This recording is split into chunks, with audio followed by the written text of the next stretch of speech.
In 1970, I and every teenager I knew, the boys in their bell-bottom pants and the girls in their crochet hats, flocked to movie theaters to watch fictional Radcliffe student Jennifer Calaveri tell her Harvard boyfriend Oliver Barrett, when he tries to apologize for yelling at her, that love means never having to say you're sorry.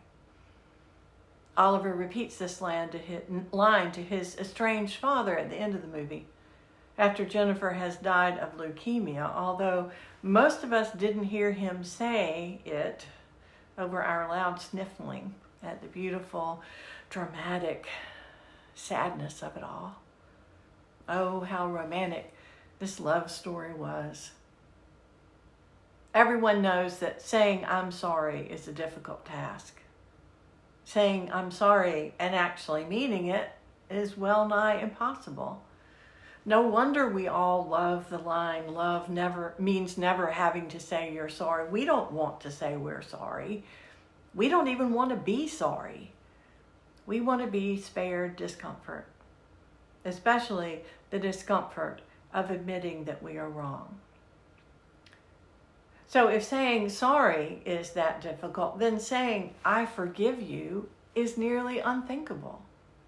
After all, when we forgive, doesn't that mean we're letting someone run over us? Doesn't that mean that we're saying that what they did was okay and signal to the offender that he or she can just keep treating us badly and they get off scot-free while we are stuck with our anger and our hurt and our humiliation? So not only do we want never to say we are sorry, but we also want never to say, I forgive you.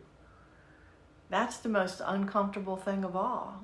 It just seems too costly. Yet Jesus says that we are to forgive. So perhaps like Peter, we try to make some rules around forgiveness. My rules might go like this. If you say you are sorry, and that you will never do this to me again, and then you make it up to me, then I will consider saying that I forgive you. Although I might not actually forgive you because I might just want to hang on to my resentment for a while so I can bring it up again later. Because for some ridiculous reason, I think that letting those resentments take up significant real estate in my soul will somehow make those who have hurt me suffer. If I just hang on to it, they won't get away with anything. But as many have said, refusing to forgive is like drinking rat poison and then waiting for the other person to die. The one who suffers the most is the one who cannot forgive.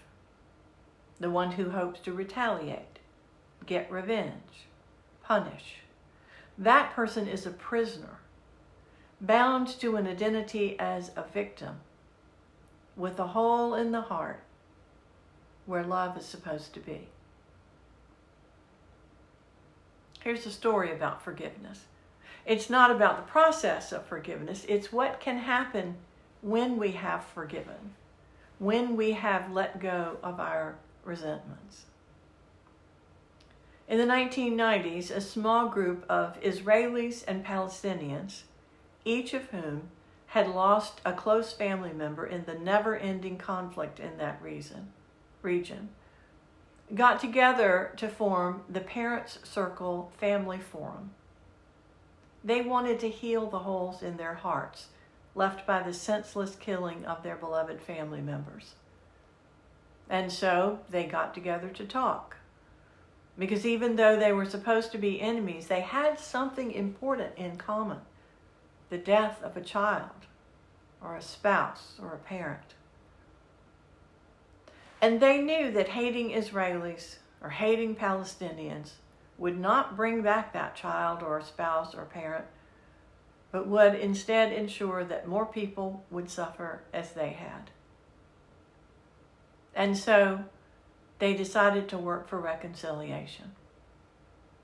Once, during a time of heavy fighting, some of the Palestinians from the group went to the Israeli Red Cross in Jerusalem to donate blood for Israeli victims, while their Jewish friends slipped into the Palestinian city of Ramallah to donate blood there for Palestinian victims. People were shocked that they would donate blood to the enemy, but they were tired of the hate and the pain. Their anger and resentments were eating them alive. So they tried something else. Forgiveness was the only way forward for them. It is not forgiveness that is too costly. It is the refusal to forgive that eats away our souls. Jesus knew this, and so he said, forgive, forgive, forgive. Forgiveness doesn't mean there aren't consequences.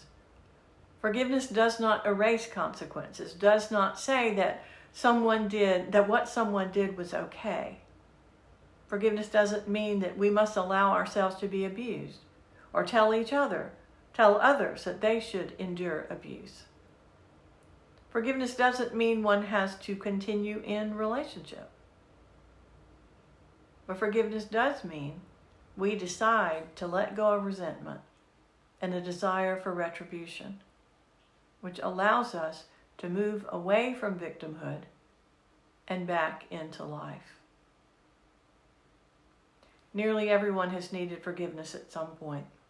It helps if they admit that they were wrong. It helps if they can make things right.